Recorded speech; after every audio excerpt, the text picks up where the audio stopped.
Should the Denver Broncos have interest in trading for Myles Garrett? We'll tell you why that's not the case here on today's episode, Locked On Broncos.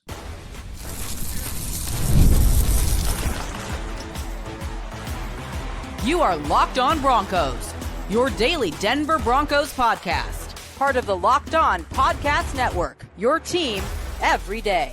Hey, what's happening, Broncos Country? Welcome into another episode of Locked On Broncos, your daily Denver Broncos podcast, part of the Locked On Podcast Network, where you know it is your team every single day for all your Broncos news, content, coverage, analysis, and more every single day, all year long. Locked On Broncos is the place to be because for the true fan, there is never an off season, and the true fans are the everydayers and first listeners out there in Broncos Country. Thank you so much for tuning in and making the show exactly what it is as we continue on in the off season. It's going to get really exciting here very quickly, Broncos Country. I'm Cody Roark, Broncos reporter for Mile High Sports, joined as always by Sayre Bedinger, site expert, predominantly orange.com. Plus, you get us here every single day, Locked On Broncos. We got a lot to break down on today's episode of the show. We'll wrap things up by highlighting at Radio Row, the defending Super Bowl champions had a lot of high praise for Broncos quarterback Bo Nix. We'll hear from them on that. We'll also talk about how a Defensive Player of the Year nomination or win for Patrick Surtain could cement him as a Hall of Famer very, very early on in his career. And we'll also look into whether or not the Broncos should trade for Myles Garrett. That's been brought up. We'll tell you why we think they should not do that. And you'll get all that here on today's episode of the show, brought to you by our friends over there at PrizePicks. Go to prizepicks.com/LockedOn NFL and use code all lowercase Locked On NFL to win $50 instantly when you play $5. Sayre, my friend, yesterday's episode of the show, we highlighted why the Broncos should trade for Cooper Kupp. There's another big name available. Myles Garrett has officially requested a trade from the Cleveland Browns. And the first thing I thought of is I can already see everyone saying, hey, the Broncos should go trade for him. This is not something that they should do, in my opinion. I'm curious how you feel about this, and we'll dive deeper into it. Yeah, I think for general manager George Paton, Cody, you certainly don't want it to come out that you didn't ask, what's that? Hey, what's the asking price on Myles Garrett if you guys do? Just say the crazy situation you do decide to trade him. What's the asking price? I think George Paton wouldn't be doing his job if he didn't do that. But in terms of where the Broncos are at right now, where other teams are at with their edge positions around the league, and just given the, what the team needs right now, right? Like what the Broncos actually need in order to improve as a roster. Myles Garrett obviously would be awesome in any team, like all 32 teams. He's a difference maker. He's a guy that can go out there and wreck games. He can close out games. He can create game-changing turnovers with his ability to get to the quarterback. And even with that being said, it's just a sticky situation for the Broncos right now because you've got two guys that you can really build around off the edge in Nik Bonitto and Jonathan Cooper. Now, that's not to say, hey, those guys are better than Myles Garrett. That's not what anybody's saying here. But in terms of the way the Broncos are building out the roster, the salary cap pie, all the things that they want to address this offseason, it's kind of nice. And we talked about it in an episode, a couple of days ago, how the edge position, like it's kind of nice for the Broncos to not have to worry about that right now, right? I mean, you've got not only those two starters, but you've got Jonah Ellis, Dondre Tillman. There's plenty of depth at this unit for the Denver Broncos. And that's not to say that, hey, if the Broncos, wanted Myles Garrett, if they were motivated to get him, would I be upset if he was on the team? Absolutely not. But do they need to go out and trade Nik Bonitto and a first-round pick to get him? I don't think that's necessarily the wisest course of action or use of resources this offseason. Wouldn't it be nice to have a guy like Myles Garrett? 100%. Absolutely. The dude is legitimate. But here's the case, too. You don't need him. It's not something that the Broncos need. It's a luxury buy, right? It's like, you get paid a really, big bonus. You're like, I'm going to go buy a house with this bonus. You don't do that. That's not a smart financial decision to do. And look, I think also as well, I mean, Sayre, you mentioned the outside linebackers. I think in Denver's scheme with Vance Joseph, Myles Garrett would play defensive end more so than he would play on the outside edge here. And then when I look at that position, well, you already have Zach Allen. You already have John Franklin Myers. Both those guys are making money. You're looking to maybe potentially extend Zach Allen here in the near future. It just would not make sense, though it would make the Broncos defense really, really good, which it was last year. Look, the Broncos had 63 sacks last season, and adding Myles Garrett to the mix would certainly be a very dangerous dynamic to add to that, but it doesn't move the needle enough for them to win a championship, right? Where we know that the Broncos offense has to improve. And of course, yes, the defense has areas to improve itself, but from a roster and a personnel standpoint, it's not the wise decision to make right now, especially when you need to get the offensive side of the ball better around Bo Nix while he's on a rookie deal. Obviously, the NFL draft will provide some flexibility in that regard to maybe adding a tight end, adding a running back.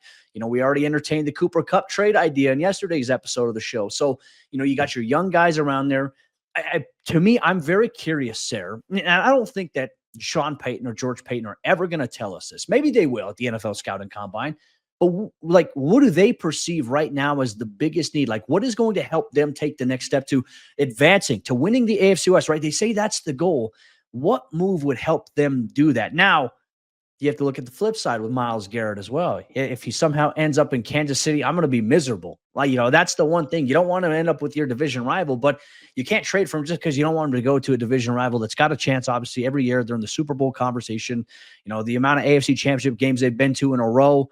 And look, they got an opportunity to go three-peat this weekend, which would be unfortunate, in the eyes of all of us here in Broncos country. So you don't want them to get stronger there. But then again, I look at all the guys that, that they have with Mahomes, with Kelsey, and I'm like, all right, can they really afford a Myles Garrett at this point there in Kansas City? Or are they just going to, is that something that's going to help them? Because the Chiefs did a lot with not necessarily the greatest playmakers around Mahomes this season. So maybe they do have an argument there, but we would hate to see that here in Broncos country. I just think as nice and shiny as Myles Garrett would be here in the Broncos defensive scheme, you'd have three when you consider what Nick Bonito did.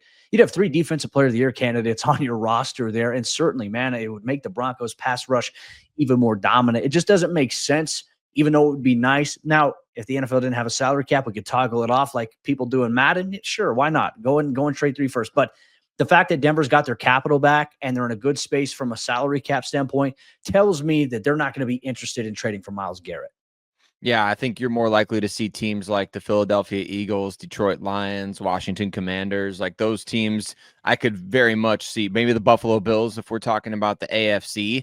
Those teams make a lot of sense to acquire him and give up the capital for him, because those teams right now are in those types of windows to where you would say, hey, like, we need to get a guy like this because we're in like do or die mode. The Broncos aren't yet in do or die mode. I think the Broncos are closer to contention than a lot of people seem to think. Like, a lot of people in my mentions lately, Cody, have been saying, well, the Broncos are 6, 7, 8 pieces away from being Super Bowl contenders. But then you have Sean Payton saying, like, they felt good about going into Kansas City and winning a playoff game this past year with $90 million in dead cap. So the perception of the team from the vantage point of the fans is, I think, vastly different than the perception from the inside of the organization. And so with that being said, I still believe you led the NFL in sacks this past season, right? That's not to say that you don't need a Myles Garrett. Nobody out there in the NFL is saying, oh, we don't need Myles Garrett, right? We don't need him. Like, he's one of the best players in the league. Yeah. Everybody's like, hey, if we have a chance to get him, like, we might as well ask. But there's going to be other teams out there that are far more desperate than the Denver Broncos to get him. Like, would the Broncos, like you said, it would be nice, be a luxury, be kind of like one of those things that, hey, we'd love to have that if we could toggle off the salary cap thing. But there are other pieces to the puzzle that this team has to consider. And considering you led the NFL in sacks this past season, it's not that Myles Garrett wouldn't make a difference, Cody, but it's just the fact that, hey, your pass rush was already the best in the NFL this past year. When you're bringing it in waves, try to keep that unit together and keep developing and growing those players while, investing your assets that you have, your draft picks, your cap space, in other guys who could really help this roster all over the place. Well, and another thing as well, too, Myles Garrett wants to go to a championship contender, right? And I felt it was interesting. Ian Rappaport said he believes that the Broncos aren't far off from being in that position. I know that the team internally, people I've spoken to, also feel very good about where they're heading, right? And nobody came out and said, okay, we believe we're going to compete for a Super Bowl in the next 2 years.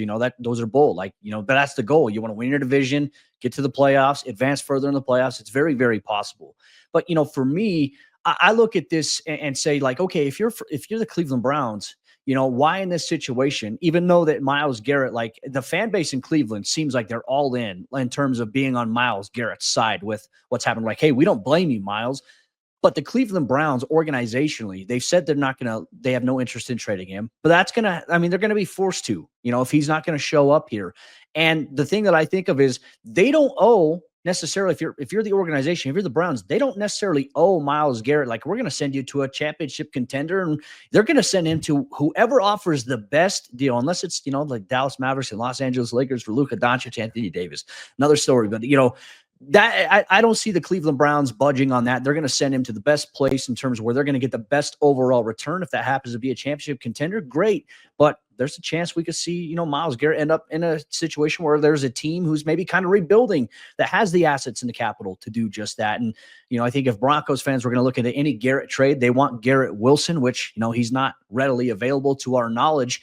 But that's the one that Broncos Country is really clamoring the table for here. But, look, we want to hear from you, Broncos Country. Your thoughts on Myles Garrett. Should the Broncos pick up the phone and at least have some interest? Where do you stand on this? Make sure you let us know here. Locked on Broncos. But the NFL Honors is coming up. And if Patrick Surtain wins NFL Defensive Player of the Year here in 2024, he's got a chance to submit a Hall of Fame case for himself very early on in his very impressive career. We'll discuss that and much more here on today's episode, Locked on Broncos. Today's episode, Locked on Broncos, is brought to you by our friends over there at the GameTime app. And if you're looking for tickets to your next big event, it could be a sporting event, it could be a comedy show, it could be even a theater event going on near you, or it could be the big game if you're looking for last-minute tickets to Sunday's big game action. GameTime is the place to be, because with GameTime Picks, it's never been easier. Let me tell you how it works. With GameTime Picks, the app does all of the hard work for you. It curates the best deals, so you don't have to waste time searching through endless ticket listings. It also finds you the best seats where you can see inside the app exactly what your vantage point of the event you're going to go to, what it's going to be with their seat view feature inside the app. And the best part, you are covered with GameTime's lowest price guarantee, where if you find a better deal somewhere else, they'll refund 110% of the difference. Plus, your tickets are guaranteed to be delivered on time with easy cancellation options if something comes up. Ready to make your next event even better? Download the GameTime app, create an account, and use code LOCKEDONNFL for $20 off your first purchase. Terms apply. Again, that's code LOCKEDONNFL for $20 off. Download GameTime today. Last minute tickets, lowest price, guaranteed. Broncos cornerback Pat Surtain II is already establishing a big-time legacy for himself, but how close could a Defensive Player of the Year award push him to the Hall of Fame? We're going to discuss that and more on today's episode, Locked on Broncos and Broncos Country. Thanks so much for making us your first listen of the day every single day. You everydayers already know your boys, Cody and Sayre, we got you covered all offseason long with Denver Broncos news, content, coverage, and more. And if you're not an everydayer yet, hey, we'd appreciate so much if you hit subscribe wherever you listen to podcasts, as well as on YouTube, and get us in your algorithm. Get us at the top of your feed every day, Broncos Country, so you can listen wherever and whenever. Cody, let's talk about Pat Surtain. Obviously, the case for him as Defensive Player of the Year is pretty obvious based on what we saw this past season. Pat Surtain shutting people down, creating big-time plays. In fact, I would say he maybe helped turn around the trajectory of the season with that pick six against the Las Vegas Raiders, where I think the Broncos were about to go down like 17-3 or 17-7 or something at that point in the game, and it was not looking good. And he turned the game around. That wasn't his only big play of the year. He shut down countless receivers, consistently one of the most dominant corners in the NFL in an era in which the, island type cornerbacks are almost non-existent anymore. Let's talk about his legacy that's already being created, especially if he can win a Defensive Player of the Year award. I mean, Pat's resume, when you look at it this season, probably more impressive than his rookie year. Like in his rookie year, he even went up against guys like Jamar Chase as a rookie and put up tremendous numbers. Tyreek Hill put up tremendous numbers. But really, as Pat has evolved, we've seen him become a little bit more of a dominant corner. And really, I feel like the scheme evolved this year to where, remember in 2023, we're sitting there thinking to ourselves, it's 3rd and 3. Why is Vance Joseph, why is he having Pat Surtain line up 7 yards off the ball, outside leverage, where it's like, go let Pat press guys. Like Pat wanted to play press a lot in 2023. He played more press here in 2024, and he also excelled in the off-ball coverage. I mean, his numbers speak for itself. He had 4 interceptions on the season, and there was one at one point down towards the end of the season where a number got put out there that said quarterbacks would have more success, so they'd have a better passer rating against Pat Surtain if they just chose to throw the ball into the ground instead of throwing it his direction. Like that right there, in today's NFL, Sarah, that's unheard of with that level of play, right? And you go back to the Pro Bowl games this past week, the Broncos social media went around and they interviewed a lot of the top players there, right? The Justin Jeffersons, like key names. And they asked about, what do you think about Pat Surtain? Describe Pat Surtain in one word. And everyone gave him high praise.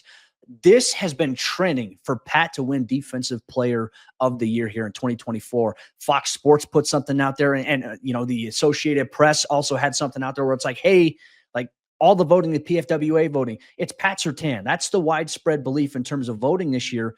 And when you look at like edge rusher, sack numbers, Trey Hendrickson leading the league with 17.5, like that's impressive, right? But it has always been consistently whoever leads the league in sacks. Whereas I think it's harder to do what Pat Surtain did in terms of the level of, play against the level of receivers, guys that he shut down. We're talking about Garrett Wilson. We're talking about DK Metcalf, Mike Evans. The list goes on and on. Brock Bowers, who lit the NFL world on fire this year, had zero production against PS2 in coverage. DeAndre Hopkins. I mean, even at times, Travis Kelce, like Pat lined up against the best. Jamar Chase lined up against the best and limited those guys in what they were able to do against him. That in today's NFL is so hard. It's so impressive. And if he wins a DPOY award here on Thursday night, Sayre, he's the second Bronco in team history besides Randy Gradishar to win the award. He becomes the seventh DB in NFL history to be able to win that award right there. In my opinion, that solidifies a Hall of Fame case early on in his impressive career. I think that's a great point, and that's a great case that you just laid out, Cody. It really does speak to this idea of, as obviously good as Pat Surtain is, it would be a nod to advanced analytics as well for him to win Defensive Player of the Year, because like you said, typically what we see is that, well, the guy who leads the NFL in sacks, or if a guy has an ungodly number of interceptions, right? Like, I can't remember who's the defensive back that last, Stephon Gilmore last won the award and was really great in that regard. But it does require those like big name statistics, right? It's like the sacks or the interceptions or, had 200 tackles or something crazy like that. Whereas with Pat Surtain, you're looking at yards per completion allowed, quarterback rating when the ball is thrown into his coverage. You're looking at yards after the catch per completion. You're looking at overall completion rate into his coverage. Like, Pat Surtain winning Defensive Player of the Year would be a very intriguing nod towards advanced analytics, because it's not like he had 8 interceptions this past year. It's not like he had, 4 pick sixes. It's not like he was out there every single game racking up, he had 5 interceptions and 12 sacks and 20 tackles for loss and like doing all these things like you see at the college level. That's not what he's doing. He's not filling up the stat sheet in these particular areas that we're used to seeing defensive MVPs win. He's dominating on the stat sheet in other areas. Like, you want to look at, when the elite players are targeted against Pat Surtain, you want to look at, okay, how much are teams avoiding throwing the ball at his side of the field, right? And that speaks to his dominance out there as a player. And it speaks to the fact that, hey, when he is getting targeted, he's still coming up with plays. He's still getting pass breakups. He's still not allowing yards after the catch. Like, he's locked in every single week. And I kind of feel like this would be it's not like a makeup call in a game, but like, Champ Bailey in 2006 should have won Defensive Player of the Year. Von Miller in his Denver Broncos career, it is criminal that he did not win a Defensive Player of the Year award. It feels like Pat Surtain would almost be taking home this bit of hardware for those guys as well, and others throughout the history of this team that have been probably deserving but overlooked for the reasons that we mentioned, those big name stats.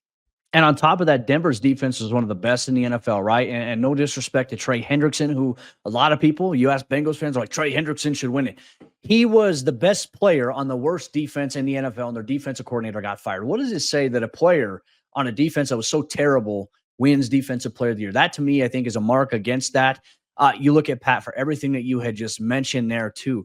And you hear how people talk about Surtain. Like, I think not only will Pat win Defensive Player of the Year, I think when it comes to the NFL top 100, when all the players get together, I guarantee you, I will put it on it today by saying I think a majority of players, Pat Surtain is going to be in the top 10, maybe even the top 5 of voting this upcoming season when that releases prior to next season coming out there. And I think that would be well deserved. That recognition is there.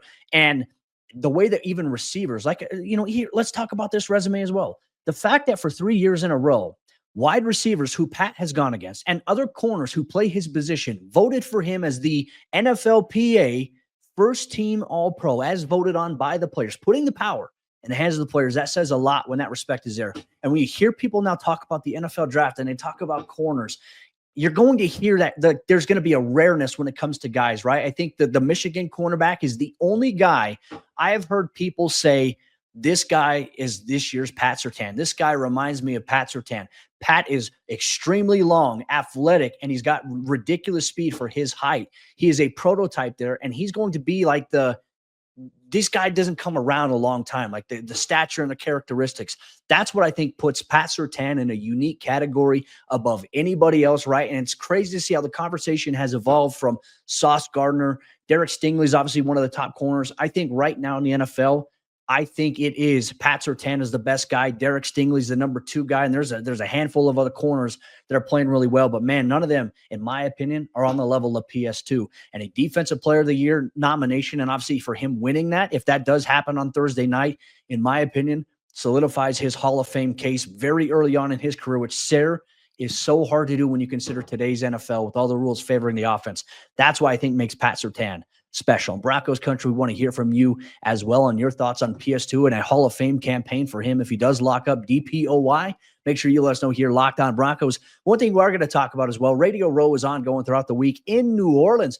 There were a handful of Kansas City Chiefs players that had high praise for Bo Nix. What does it say about some of the critics of Bo this season? We'll dive deep into that and much more here on today's episode, Locked On Broncos.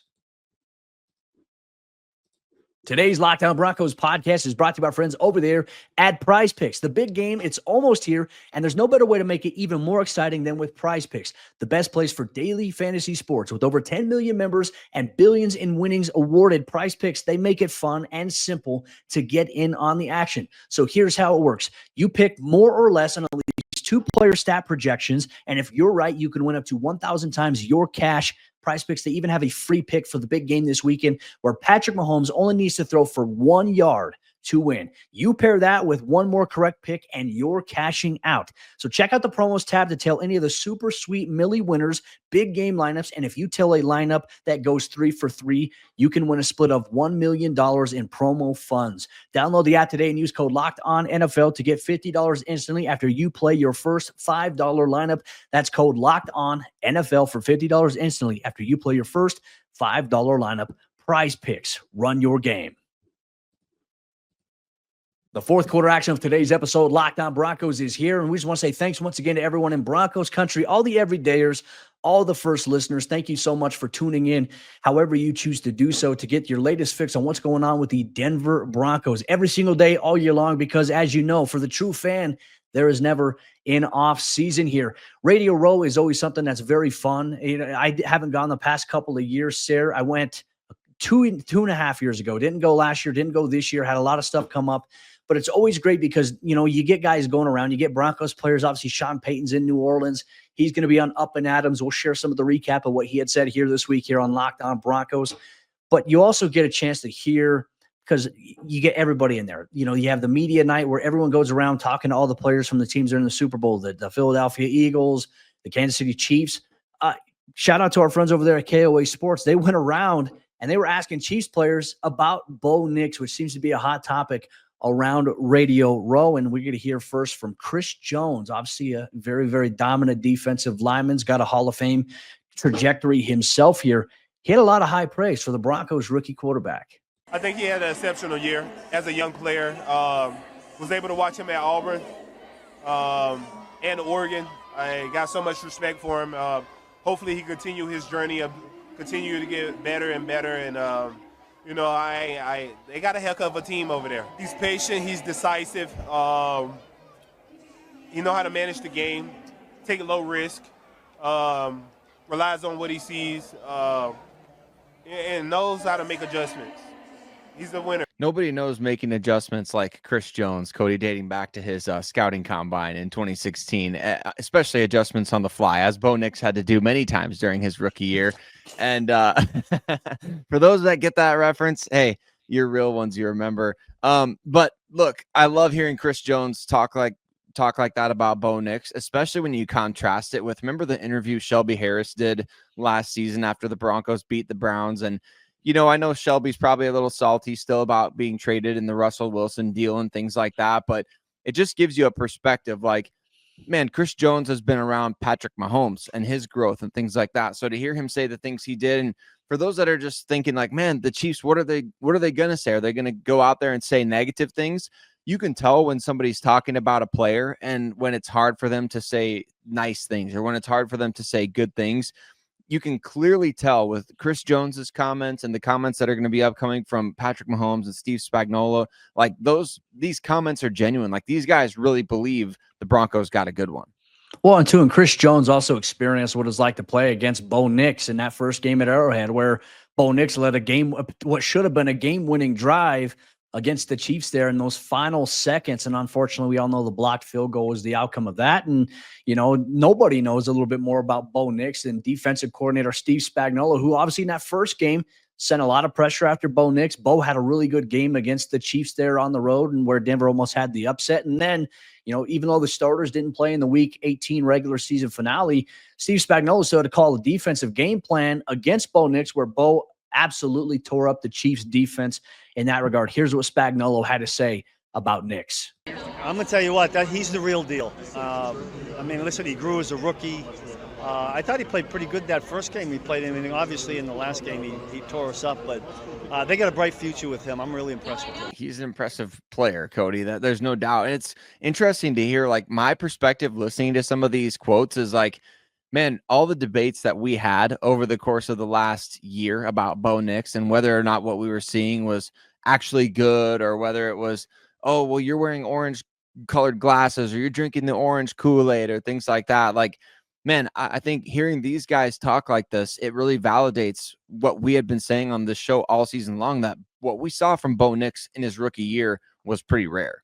Well, why is it too? And this is something that frustrates me about social media. Why is it that other teams, other players, other coaches have to say something praiseworthy about Bo Nix for people to be like, okay, now I believe it because they said it, versus like, use your two eyes that the good Lord gave you and watch him, right? There were, even after performances against the Panthers, the Falcons, people are like, well, I'm still skeptical. Like, just enjoy what you're seeing. And it's the process, right? And look, I think we saw a lot from Bo Nix to where it's like, all right, hey, you look at the fact there was no run game for Denver. The defense fell off at the end of the season. Bo Nix was the entire offense here for Denver in 2024. And he did all of this as a rookie and improved, and of course has to continue to improve. What he did was impressive. So why is it that we have to wait until, okay, this guy said something great about Bo? Okay, so now because he said it, I believe it. Use your eyes and analyze what you're looking at and say, you know what? He did have a good rookie season. As a matter of fact, in terms of Broncos franchise history, he had a historic season. And in the NFL context, he had an historic season as a rookie, obviously surpassing Baker Mayfield for second most passing touchdowns all time by a rookie. And he led the NFL in terms of rookies, in terms of passing touchdowns, overall touchdowns, passing yards. Enjoy it. That's the thing, is we're just like victims of the moment where it's like, I don't know if I can enjoy this. Broncos country, sit back and enjoy it. Now, another player too, who obviously has been doing this for quite some time and obviously has a Hall of Fame legacy already as is, Patrick Mahomes, had a lot of high praise here for Bo Nix as well. Yeah, he's a competitor. That's the biggest thing that I always look for in quarterbacks. It's not always about the throwing mechanics, not always about the legs you can run. And can you compete? Can you go out there and find ways to win? And I saw that from him all season long, and hopefully he don't win a lot of games against us. But I know he's going to be a great quarterback in this league. I can't not laugh listening to him. Every time I hear Patrick Mahomes, all I hear is this, yeah, Bo Nix is a really great guy. I love Patrick Mahomes bringing the heat with Bo Nix, because he said after that game, in which Bo Nix set up the Broncos to win, it's not Arrowhead anymore, Cody. I don't even know what it's called anymore. I'm still going to call it Arrowhead. When Bo Nix went on the road in Arrowhead and set up his team as a rookie to win the game with what should have gone down as the top drive of the entire season. Like, facing off against the reigning Super Bowl champions for the first time in his NFL career. Like Patrick Mahomes after the game understandably goes up to Sean Payton and is like, hey, you guys got a good one there, Sean. Yeah. I bet you that's exactly what it sounded like to Sean Payton in the moment. But you know what? I mean, it's true. Like when a guy like that, like Mahomes, who's been able to sleepwalk against the Denver Broncos for his entire NFL career, when something wakes him up, a player like Bo Nix, I think it's worth mentioning. I think it's worth taking note. I mean, that was a great impression that you did there of Mahomes there. And look, here's even another thing too. Like even what Mahomes said to Bo after that game in Arrowhead, where he's like, "Hey, we're gonna have many of these," like saying, "Hey, I believe you're probably gonna be the one guy that sticks around for quite some time here." The Broncos believe that, as Sean Payton said at the end of the year presser, that they found their guy that they believe they can compete and win with. Those are great signs, ultimately when you do it. And at the end of the day, like, even before that last game of the regular season, I watched and I even took a picture. It blew up on social media. People were freaking out about it, which was weird. They're like, "Get away from Bo Nix, Patrick." They talked for like 35 minutes pregame, before, not like while they were, going through warmups, but this was like on-field stuff before you put your pads on and whatnot. I think there's a tremendous amount of respect between these two guys. And obviously, for Bo Nix, I think that type of praise is worthy. You and I can praise Bo Nix as much as we want to, but there's some people who still won't believe it. They still won't, buy into the hype surrounding him. As I said earlier, enjoy what you're seeing here with Bo Nix and understand, hey, there's going to be great moments. There's going to be moments where Bo still struggles. I mean, there's games where Patrick Mahomes has struggled, but it's on this coaching staff and this front office to surround Bo Nix with talent. Like if he's struggling, somebody else can carry the mantle a little bit, right? Whether that's a run game where you have a dynamic running back, or you have a defense that's able to put up points themselves and produce at a high level. Bo Nix is the guy here for Denver. And I've been more confident about that than I have any other quarterback that you and I have been watching on this carousel since Peyton Manning retired. And Peyton has a lot of belief in Bo Nix as well. But Broncos Country, that'll wrap up today's episode of the show. Make sure you share your thoughts with us on social media at Cody Roark NFL, at Sayre Bedinger, at Locked On Broncos, or in the YouTube comments. If you're watching on there, we're almost at 16,000 subscribers. Make sure you help us get there. Share this with a Broncos fan that that may not be an everyday listener just yet here. For all you everydayers, here's what you can expect on tomorrow's episode of the show. We're going to wrap up our final position recap. We're going to take a look at the Broncos cornerback position. We're going to take a look at the Broncos safety position. What do we learn about them? What are some of the biggest questions surrounding that position going into 2025? And are there any answers or solutions to some of those questions? We'll break all that down and much more on tomorrow's brand new episode of the show.